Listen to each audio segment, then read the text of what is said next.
और औरत आई सहाबिया और शिकायत करने लगी, अल्लाह के नबी मेरा शौहर जब भी घर में घुसता आता ठोंका ठोंक लगता, खूब मारता है मुझे, मैं रोज़ा रखती हूँ तो तब भी मारता है और मैं नमाज पढ़ती हूँ तब भी मारता है। अल्लाह के नबी सल्लल्लाहु अलैहि वसल्लम ने कहा ये तो बड़ा गलत काम है, लेकिन जब तक मैं उनकी सुन नहीं लूँगा मैं फ़ैसला कैसे करूँ, उनको बुलाओ। शौहर को बुलाया गया, कहा अल्लाह के नबी सल्लल्लाहु अलैहि वसल्लम ने तुम्हारी बीवी शिकायत लेके आई है कि तुम इसको बहुत मारते हो, बहुत ठोंकते हो, क्या बात है। औरत ने कहा अल्लाह के रसूल ज़ारे भी नहीं ज़र्राब है, मारता ही नहीं, बहुत मारता है, जिसको हम अपनी ज़बान में कहते हैं कि ठुकाई करता है अच्छी तरह। तो अल्लाह के नबी ने कहा अल्लाह के रसूल, ओ साहबी ने कहा अल्लाह के रसूल मेरी बीवी बिल्कुल झूठ नहीं बोल रही है, सच बोल रही है। कहा क्यों? कहा अल्लाह के नबी आप ही बताइए, मैं दिन में मेहनत मजदूरी करके आता हूँ, घर में घुसता हूँ, सोचता हूँ कि अपनी बीवी से कुछ हासिल करूँ, मिलूँ, तो पता चलता है कि वो रोज़े से है। कहती मैं तो रोज़े से हूँ। ठीक है भाई, रोज़े से तो रोज़ा पूरा कर ले। इफ्तार करने के बाद, मेहनत मजदूरी करने के बाद, जब मैं ईशा की नमाज पढ़ने के बाद घर आता हूँ तो अपने हाथ से मुझे खाना निकालना पड़ता है, देखता हूँ ये मुसल्ला बिछा के सजदे पे सजदे ठोके चली जा रही है, पूरी पूरी रात नमाज पढ़ रही है। अल्लाह के नबी रात में ये नमाज में पूरी रात गुजार देती है, दिन में पूरे रोज़े में रात गुजार देती है, तो अब आप बताइए मैं इसको मारूं नहीं तो क्या, चूमूं, क्या करूं इसका। अल्लाह के रसूल का फिर पूरा गुस्सा उस औरत के ऊपर आ गया। तुम अपने शौहर की शिकायत कर रही हो, सारी गलती तुम्हारी है, तुम अपने जिस्म से अपने शौहर को रोकती हो। फिर आपने बताया कि औरत को नफली रोजा रखने के लिए इजाजत लेना पड़ेगी अपने शौहर से। हाँ, यहां यह मसला है कि अगर वो रात में नफली नमाज पढ़ रही है और शौहर उसको बुला रहा है तो उसको नफली नमाज छोड़ के शौहर के पास जाना पड़ेगा। शौहर की खिदमत करना भी इबादत में शामिल है। अगर एक तरफ तुम्हारी वो इबादत जा रही है नमाज, नफली नमाज की शक्ल में, तो दूसरी इबादत तुम कर रही हो। इस पीर से कोई पूछे कि नफली नमाज की इजाजत तुमसे क्यों लेगा कोई आदमी? अगर नफली इबादत की इजाजत तुमसे लेने लगा तब तो इसका मतलब हर काम तुमसे इजाजत लेके किया जाएगा। फिर तो हर मुसलमान औरत तुमसे पूछेगी आज हम अपने शौहर से मुलाकात करें कि ना करें। आप इजाजत देंगे तो वो मिलेगी, नहीं देंगे तो नहीं मिलेगी। हैं? अजीब हालत है। कैसा उल्टा सीधा मसला बताया जा रहा है। खैर, तुम्हारी पार्टी है, तुम उसके हीरो हो, कह सकते हो जो कहो। ये तो हमारी कौम है जो उल्टा सीधा एक ज़बान से निकल जाए तो मोबाइल पे फ़ोन कर कर के नाक में दम कर देते। मौलाना ये मसला तुमने बताया कैसे, ये कहाँ है, कौन सी हदीस में? जब तक इनको मुतमईन न करो तब तक ये मानते नहीं है, फ़ोन रखते नहीं है। ये हमारी कौम है जो मौलाना को सोने नहीं देती है। एक तुम्हारी कौम है, आँख बंद कर ली चले आए, मेरे मौलाना ने जो कह दिया हाँ ठीक। एक तरफ राजनीति और दूसरी तरफ इबादत। और क्या कहा, जब नफिल नमाज की इजाजत हमसे लेकर लिए बिना नहीं पढ़ सकते हो तो वोट कैसे डाल सकते हो? एक तरफ राजनीति और एक तरफ ये, कैसे जोड़ा जा रहा है? कितनी अहमियत बताई जा रही है, यानी वोट भी डालना तो मेरी मर्जी से डालो, मेरी इजाजत से डालो, मेरी इजाजत से। अब तुम कह दो कि शुभेंदु अधिकारी को दे दो तो क्या होगा? भाई तुम्हारा हुक्म है, फर्ज है कौम को मानना, तो क्या किया जाएगा? फिर देना पड़ेगा कौम। इन बातों में कुछ नहीं रखा, बात आगे चली गई तो खौला बिनते सालबा के लिए अल्लाह के नबी ने जो रास्ता निकाला वो ये था, आए खौला बिन, अल्लाह के नबी ने बुलाया है खौला इधर आओ। मस्जिद से वो अंदर आती है, फिर घर में जाती है। फरमाया तेरी दुआ ने अर्श इलाही को हिला दिया है। आए खौला तू दुआ मस्जिद में मांग रही थी और अल्लाह ने तेरी दुआ सुन ली। यकीनन तूने उस चौखट पे सवाल किया है, यकीनन तूने उस चौखट से मांगा है जो सबसे बड़ी चौखट है, और उस चौखट के रब ने, उस चौखट के मालिक ने तेरे लिए रास्ता निकाला है। अपने शौहर से कह दो अब सजा सुन लो। जो लोग अपनी बीवी को कह देते हैं तो मुझ पर मेरी माँ की तरह हराम, चल हट, नहीं छुएंगे तुझे, वो लोग सजा सुने क्या है। फरमाया अपने शौहर से कह दो एक गुलाम आजाद करे। गुलाम, आ गई बात। एक आदमी खरीदो गुलाम और आजाद कर दो उसको, या तुम्हारे पास कोई गुलाम हो तो उसको आजाद कर दो, ये सजा है। और अगर ये ताकत ना हो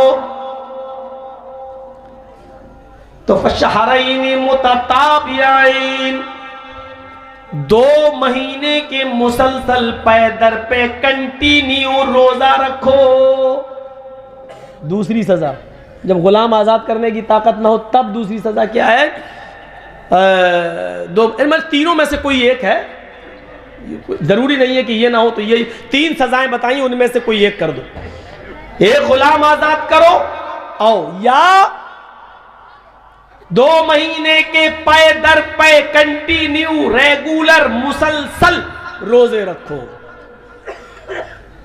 ये मैं बार बार कह रहा हूं, कंटिन्यू मुसलसल, बीच में एक भी रोजा छूटना नहीं चाहिए, एक भी नागा नहीं होना चाहिए। 1 से लेके 60 पूरे 55 रोजे रख लिया आपने, 55, और एक छोड़ दिया, चलो 5 और रह गए, एक दिन आराम कर लें फिर रख लेंगे। एक दिन अगर आपने जानबूझ के छोड़ दिया तो वो 55 रोजे बेकार, 55 बेकार। अब फिर से रखो 1 से 60। बुखार आ गया, बीमार हो गए, वो एक अलग मसला है, बीमारी का एक अलग मसला है, उसमें नहीं।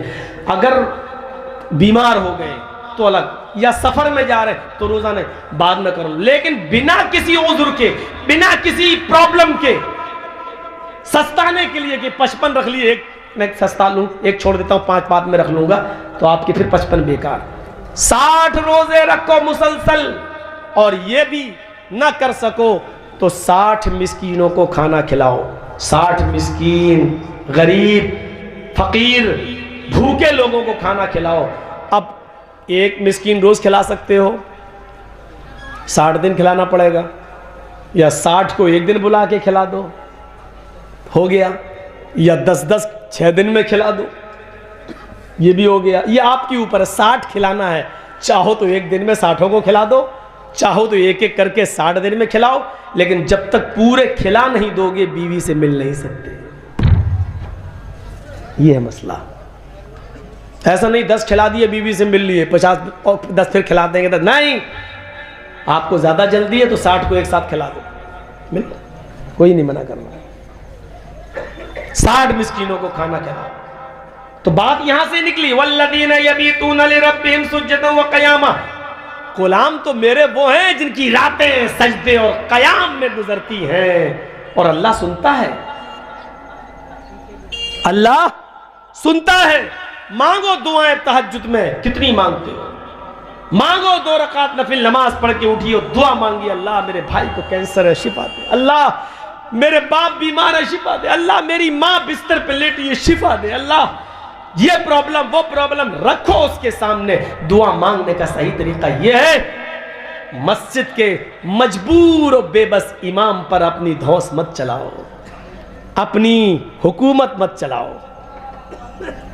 असल में हम उलमा ने भी अपनी वक़्त और कदर कीमत कम कर ली है।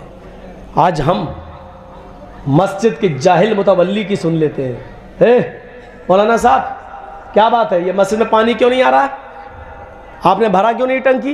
हाय हाय हाय हाय, मौलवियों को ये दिन देखना पड़ रहा है। इमाम बुखारी रहमतुल्लाह अलैह, जिन्होंने बुखारी शरीफ है, ये दिल्ली वाले इमाम बुखारी की बात नहीं कर रहा, इमाम बुखारी रहमतुल्लाह अलैह अपने वक्त के इमाम, और जिस मुल्क में ये रहते हैं उस मुल्क का बादशाह इनसे कह रहा है, इमाम साहब मेरे बच्चे को भी कुछ पढ़ा दिया करो, इतने बच्चों को पढ़ा रहे हो कुरान और हदीस, मेरे बच्चों को भी तालीम दे दिया करो।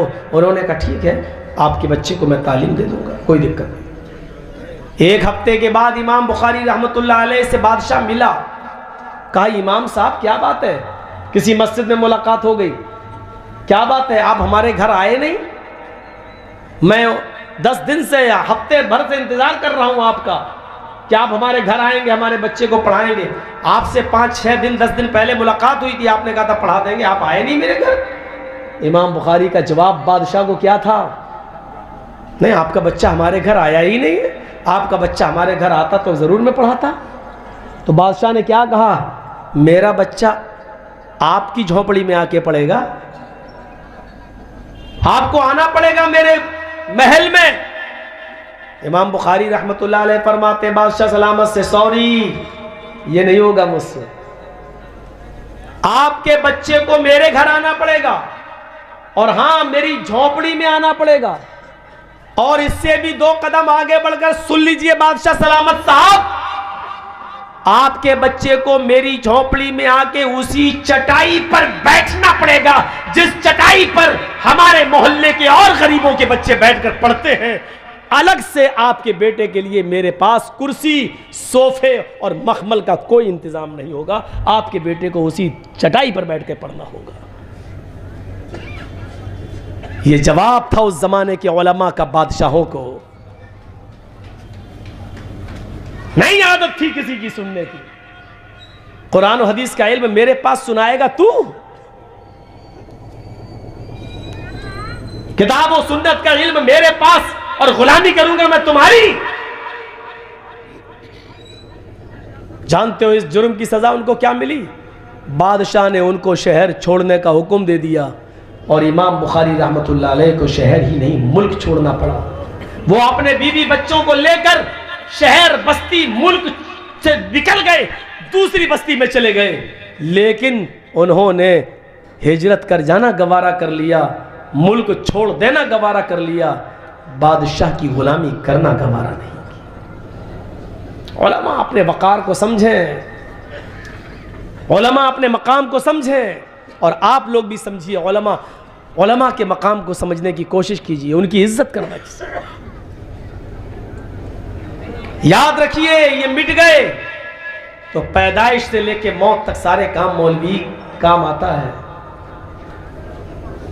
मौलवी आपके मरने के बाद जनाजा पढ़ाने वाला भी कोई नहीं मिलेगा। कदर कीजिए, कदर। वल्लदीना यबीतूना लिरब्बिहिम सुज्जदन व क़ियामा वल्लदीना यक़ूलूना रब्बना अस्रिफ़ अन्ना अज़ाब जहन्नम इन्ना अज़ाबहा काना गरामा।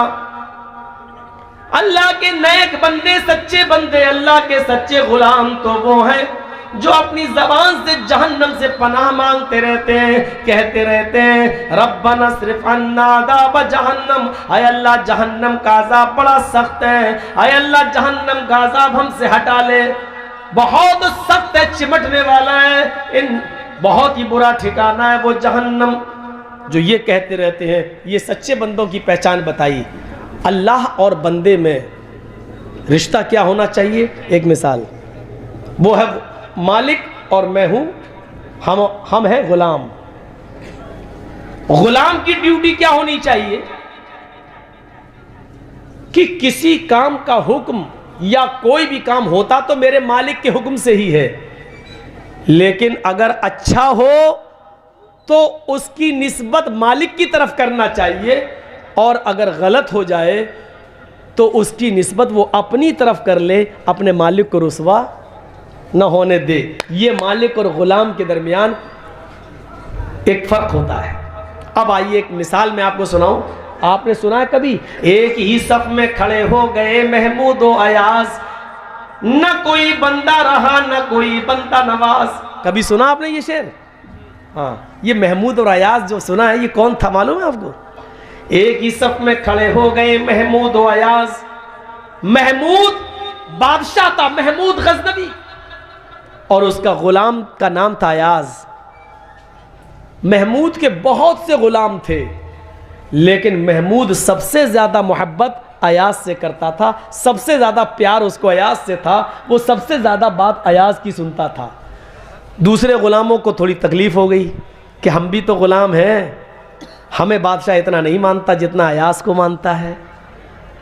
धीरे धीरे ये खबर अयाज के कानों तक आई, महमूद के कानों तक आ गई बादशाह के, कि लोग हमारे बारे में, और जो दूसरे गुलाम हैं 20 50 गुलाम, वो हमारे बारे में इस तरीके की बात कर रहे हैं कि महमूद के और भी गुलाम है, लेकिन महमूद अयाज को इतनी मोहब्बत क्यों करता है? जाता है तो अयाज को लेके जाता है, नमाज पढ़ता है तो अयाज को अपने बगल में खड़ा करके पढ़ता है, खाना खाता है महमूद तो अपने गुलाम अयाज को अपने पास बिठा के खिलाता है। इतना प्यारा अयाज से क्यों है महमूद को? महमूद गजनवी ने फौरन अपने सारे गुलामों को बुलाया और एक लाइन में बैठने के लिए कह दिया। महमूद गजनवी के सारे गुलाम एक लाइन से बैठ गए। महमूद गजनवी ने अयाज को इशारा किया, तुम भी तो मेरे गुलाम हो, चलो लाइन में तुम भी बैठ जाओ। अयाज भी लाइन में बैठ गया गुलामों के साथ। अब महमूद गजनवी ने कहा, हीरे का डायमंड का हार लाओ। हीरे का, सोने का नहीं, गोल्ड का नहीं, हीरा डायमंड उससे भी ज्यादा कीमती। और हीरे के हार को उसने तोड़ दिया और हीरे का जो एक एक पार्ट्स था, एक एक हिस्सा डायमंड का, उसने हर एक गुलाम को दे दिया और सब गुलामों को एक एक हथौड़ी दे दी। हथौड़ा लो, सबको दिया, अयाज को भी दिया। कहा कि तुम्हारे पास क्या है? सारे गुलाम बोले डायमंड, हीरा। दूसरे हाथ में क्या है? हथौड़ा। चाहो इस हथौड़े से इस डायमंड को तोड़ दो। तुम्हारे पास जो डायमंड है, जो हीरे हैं, इनको तोड़ दो। इतना कीमती डायमंड तोड़ दो।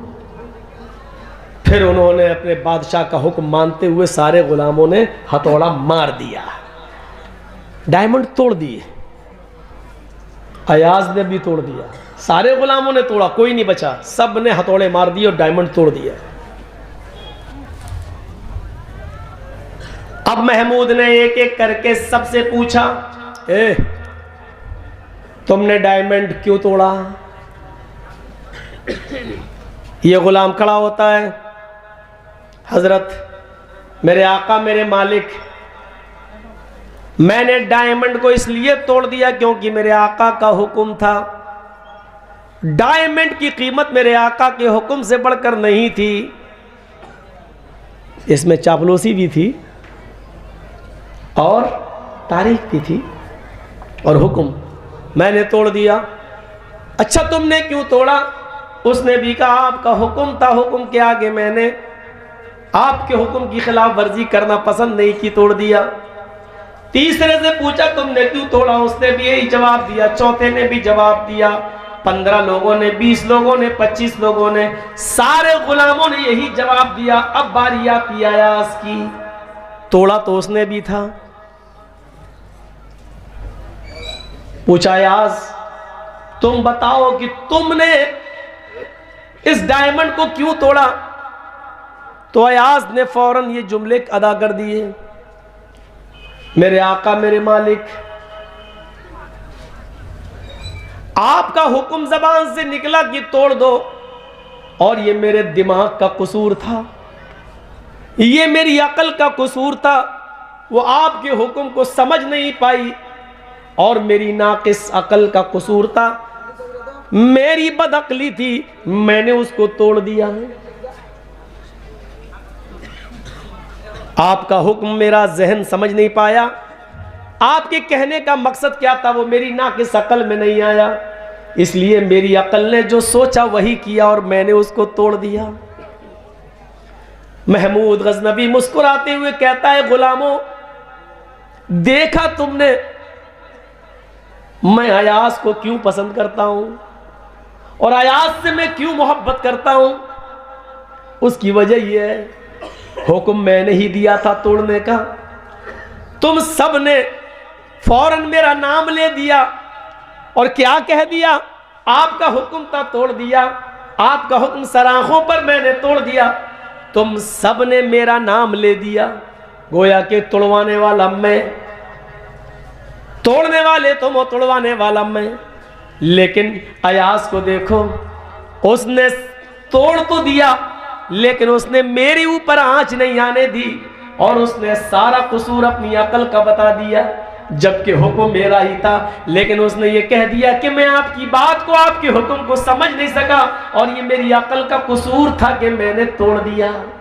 उसने मेरे ऊपर आंच नहीं आने दी, मेरे हुक्म के बावजूद उसने सारी बुराई अपने ऊपर ले ली, उसने मेरे ऊपर आंच नहीं आने दी। इसलिए मैं अयास से, तुम लोगों से ज्यादा मोहब्बत करता हूं।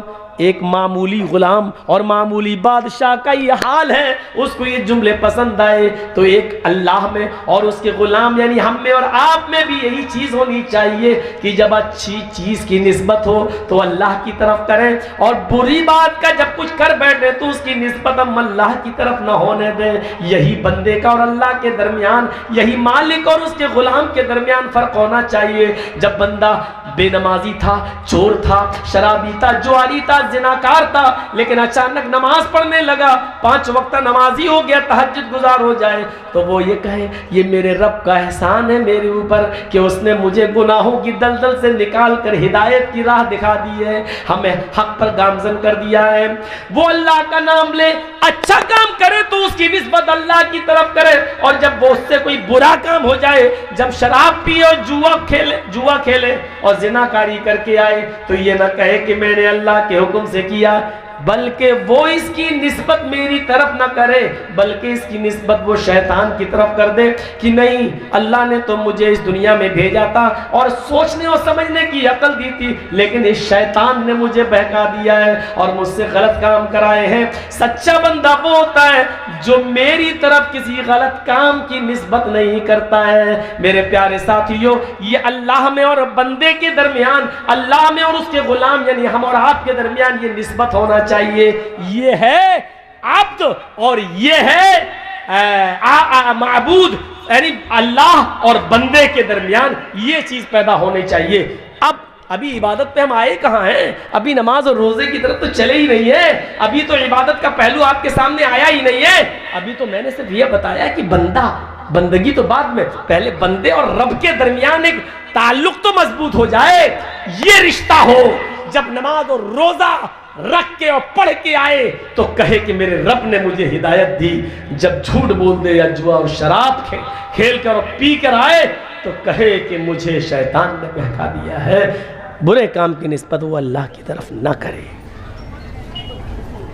तब अल्लाह भी उस बंदे से प्यार करता है कि नहीं, मेरे बंदे ने मेरी तरफ गलत काम की निस्बत नहीं की। और बहुत से लोग तो होते हैं तो यही कह देते मैं क्या करूं, जब अल्लाह के हुक्म के बगैर पत्ता नहीं हिलता तो मैं चोरी भी कर रहा हूं तो अल्लाह के हुक्म से कर रहा हूं, जब नमाज नहीं पढ़ रहा हूं तो वो भी अल्लाह के हुक्म से नहीं पढ़ रहा हूं। अल्लाह चाहता तो हमें नमाज पढ़वा देता, अल्लाह खुद चाह रहा है कि ना पढ़े, अल्लाह खुद चाह रहा हम चोरी करें। नहीं पहुंच पाओगे वहां तक। इसीलिए मैंने ये मिसाल दी महमूद और अयास की। जब मामूली बादशाह खुश हो रहा है अयास के इस जुमले से, जबकि उसने हुक्म दिया है, लेकिन फिर भी जब उसका नाम नहीं आया तो खुश हो रहा है कि देखो इसने गलत काम की निस्बत मेरी तरफ नहीं की, जबकि हुक्म मैंने दिया। अल्लाह कितना खुश होगा जब बंदा अल्लाह से ये कहेगा कि अल्लाह मैंने शराब पी, जुआ खेला, मुझे शैतान ने बहका दिया, अल्लाह तो मुझे हिदायत दे, तो अल्लाह को भी खुशी होती है। ये चीज समझने की है। और अब आइए, इबादत होती है दिल की गहराई से, इबादत होती है इखलास से। आप कोई भी काम करेंगे उसमें आपकी नीयत देखी जाएगी। नीयत इन्नमल अमालु बिन्नियात, अच्छे सालेह अमाल का दारो मदार नीयत पर है। नमाज पढ़ रहे हैं, अब सुनिए, अब इबादत आ गई है, अब आइए इबादत पर। अब इबादत में भी देखिए, इबादत बंदगी जो आप कर रहे हैं ये क्या है। आज कौन सा दिन है? शनिचर।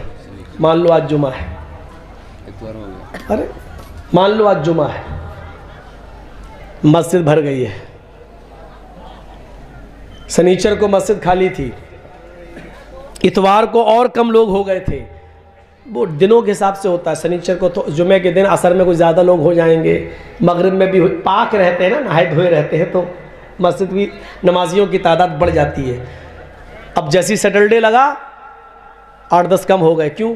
अब वो पाक ही नहीं रहे, और मंगल बुध होते होते बिल्कुल मस्जिद में एक सफ़ भी नहीं रहती है, 5-6 आदमी। कभी किसी किसी मस्जिद का तो हाल ये है कि मौज़िन ही अजान देता, मौज़िन ही नमाज़ पढ़ देता। जरजीत साहब आपके गांव में आए जुमा पढ़ाने के लिए, देखा मस्जिद भरी पड़ी है, तिल रखने की जगह नहीं मिली।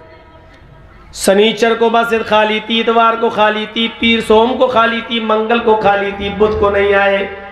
जुमेरात के दिन भी हमने हटिया की बाजार का, मस्जिद में नहीं दिखाई दिए। जुमे में पहली सफ में बैठे हैं, पहली सफ में 11 बजे आके बैठ गए। सऊदी अरब का रुमाल भी डाल लिया, जन्नतुल फिरदौस भी लगा ली,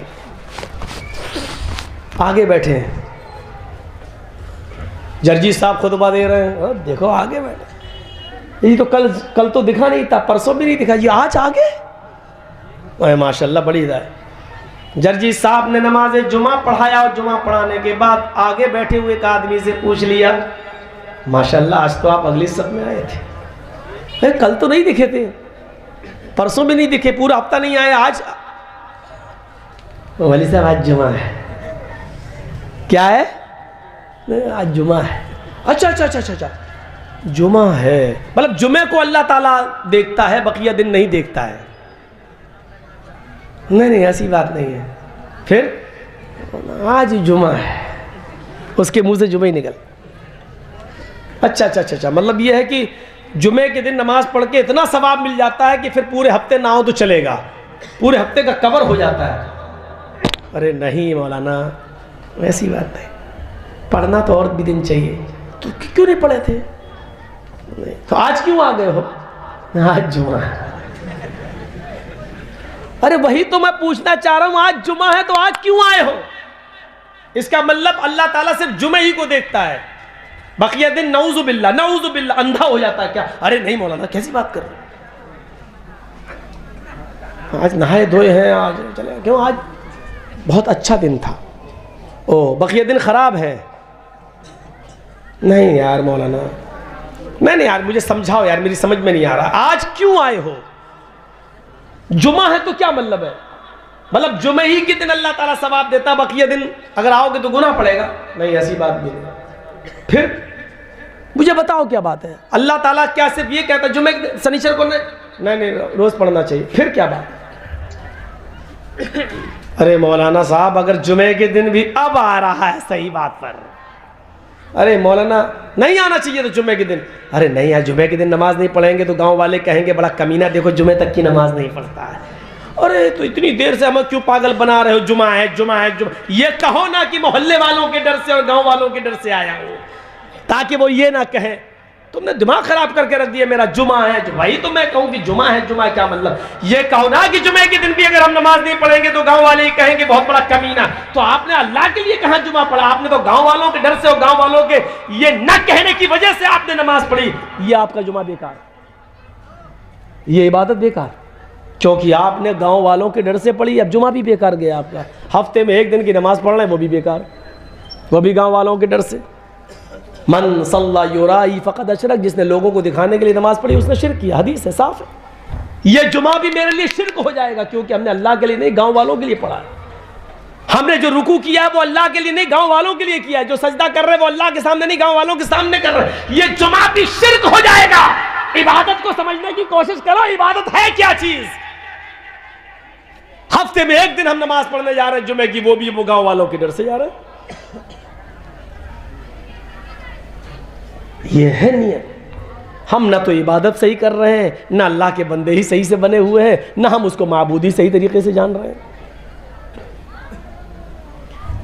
ना हम आब्द ही ठीक है, ना आबिद ही ठीक है, ना इबादत ही हमारी ठीक है, ना हम अपने माबूद का हक भी पूरी तरीके से अदा कर रहे हैं। है क्या हमारे पास? हम इबादत से आज हट नहीं रहे, सिर्फ इबादत पर हमारी तकरीर हो रही है। मुझे बताइए तो कहां है ये हमारे पास? अब इबादत भी है तो कैसी है? अल्लाह अकबर। सामने घड़ी भी लगी हुई है,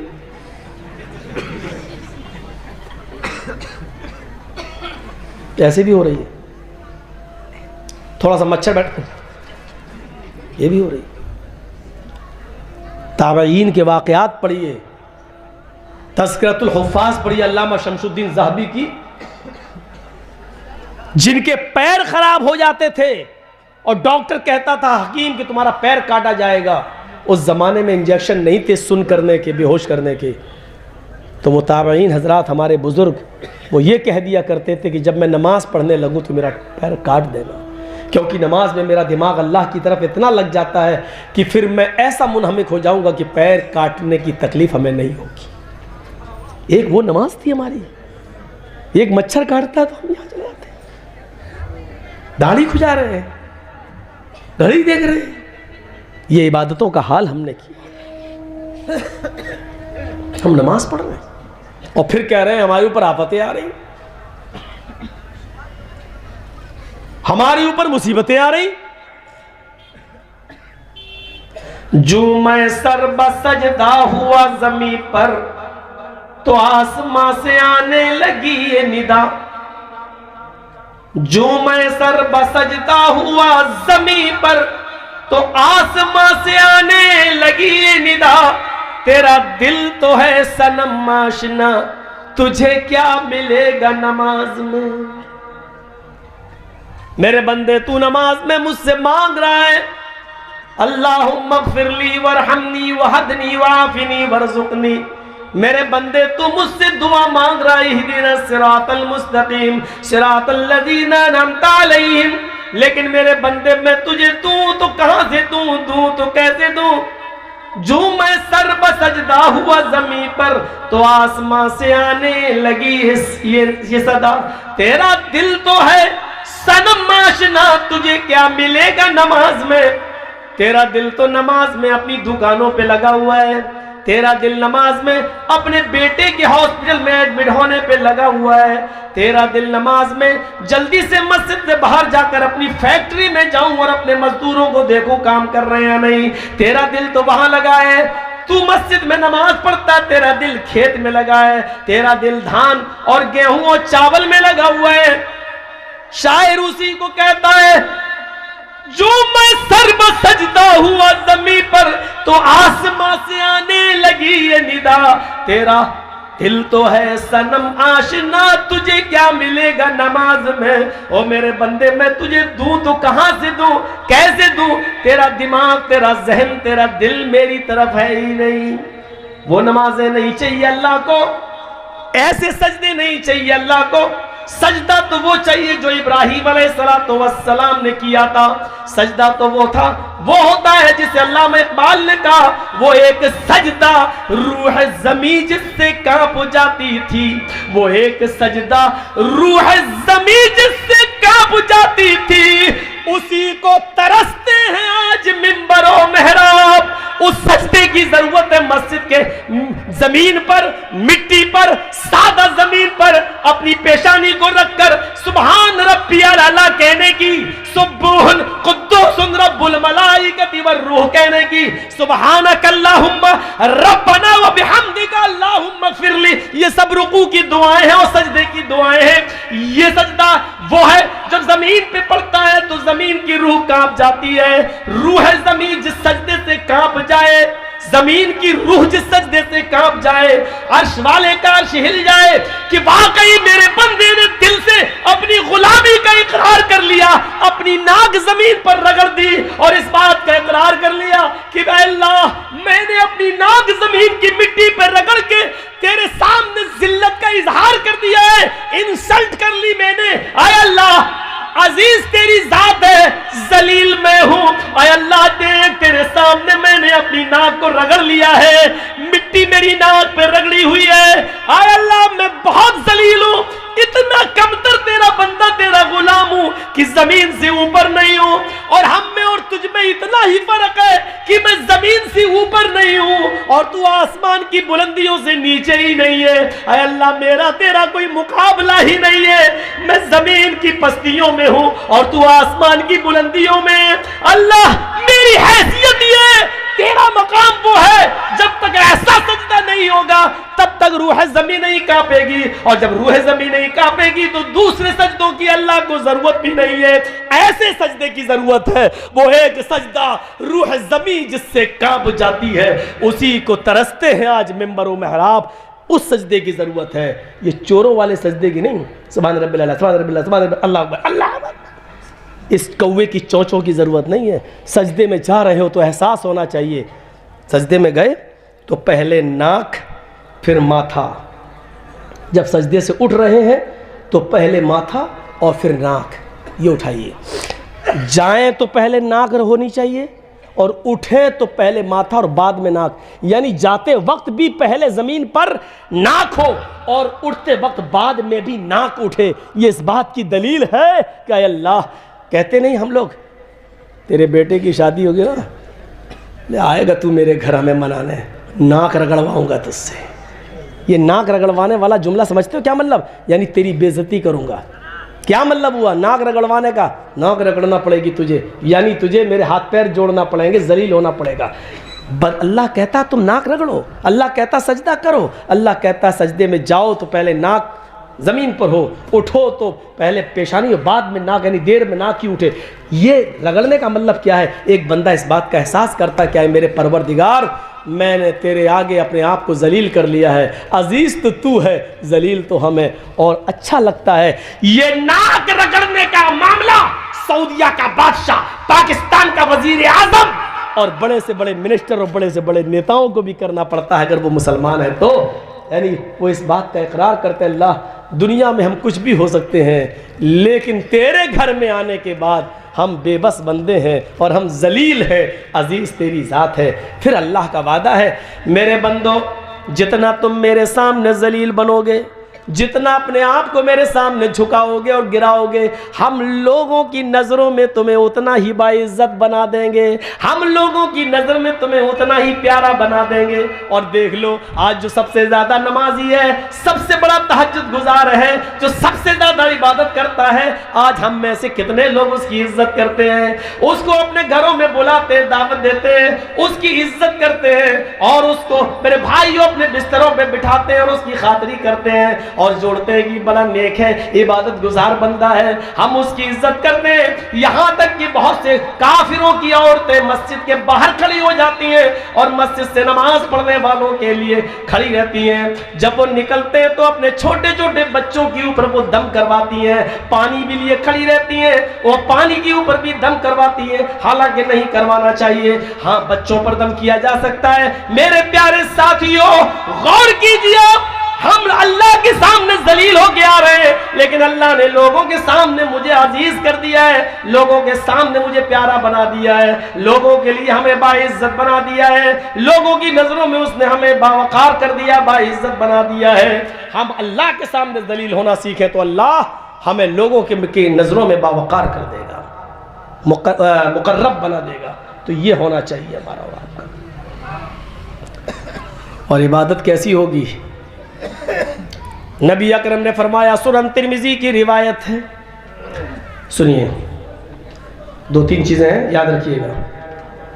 इत्तकिल महारिम तकुन अअबदन नास। अल्लाह के नबी फरमाते हैं, चंद जुमले आज मैं बयान कर रहा हूं, कौन है जो इनको याद कर ले और दूसरों तक पहुंचा दे? अबू हुरैरा कहते हैं, अल्लाह के रसूल, आप मुझे बताइए कि वो जुमले क्या हैं, मैं उनको याद करके दूसरों तक पहुंचा दूंगा। अल्लाह के नबी ने कहा, बहुत अच्छा, सुनिए। अय अबू हुरैरा,